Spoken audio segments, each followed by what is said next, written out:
White flag is down, and this is it. For the money, is there enough fuel left in Joe Gibbs' car number 18 to take Bobby Labonte to victory lane? 4 cars out of fuel in these final moments. Sterling Marlin slowing down. He's come out of fuel. He's dropping back, and he's headed on the pit road now. They told him he was running third. Yep, deja vu.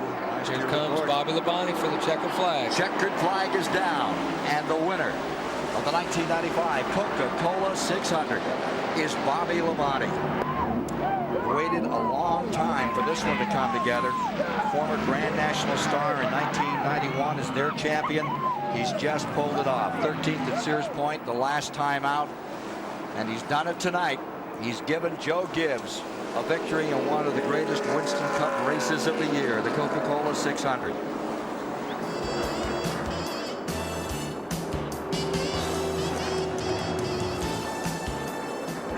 Let's go to victory lane.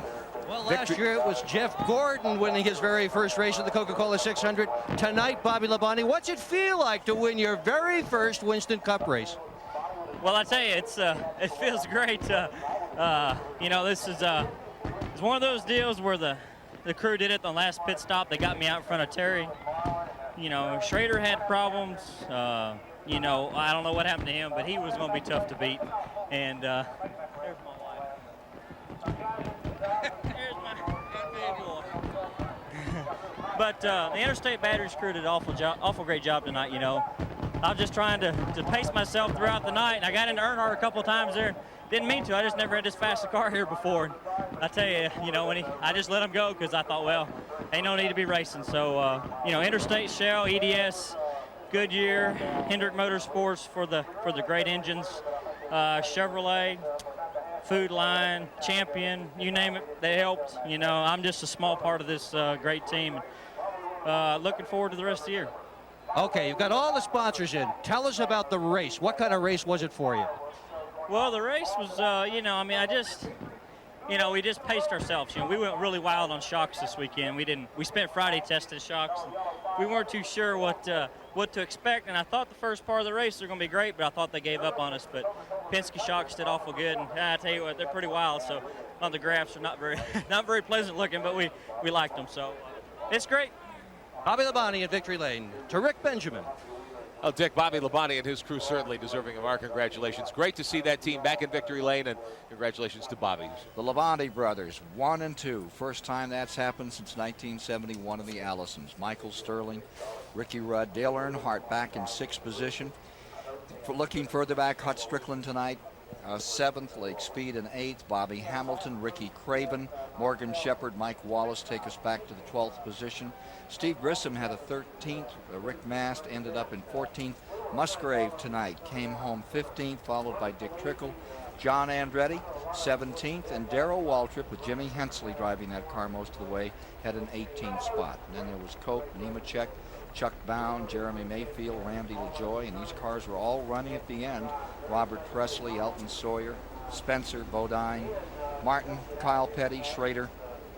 When you get back here, you begin to find those that did not make the distance. Heartbreaking for Ken Schrader, who led so many laps here tonight. Over, 160 laps he had his way. So there are the final standings, as we say, unofficial. Chad Little retired right off at the start of the race. Ward Burton was out early, and his brother Jeff at the same time. And the old Thunderbat, it got all ripped up. Let's go back down to pit road. Well, I'm not sure. I ride Jimmy May car and today Bobby Labonte's coattails, but I wanted to say hi to Norm and Tommy Miller from Interstate. Hey, those guys made it possible, and it really is when you think about from last year and all the trouble and the things he went through last year. The Lord blessed us with Bobby. Somehow that's a miraculous situation to be able to get him from his situation to ours, and for us to be standing here, new cars, new shops, new bodies, and I tell you, it's really a testimony to Jimmy and the team he's put together here. And we just say thanks to everybody that's involved with our race team. Shell's been great, and our other sponsors, EDS, and everybody right on down the line. They've made it neat for us, General Motors and Goodyear. So we're thrilled. At the outset this evening, you saw Bobby Labonte looking into victory lane, hoping for that first win. And it concludes with him there.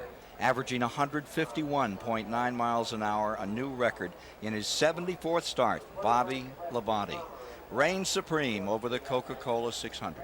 There were 32 lead changes tonight among 12 drivers, a fair amount of retirees from 7 cautions that took 23 laps.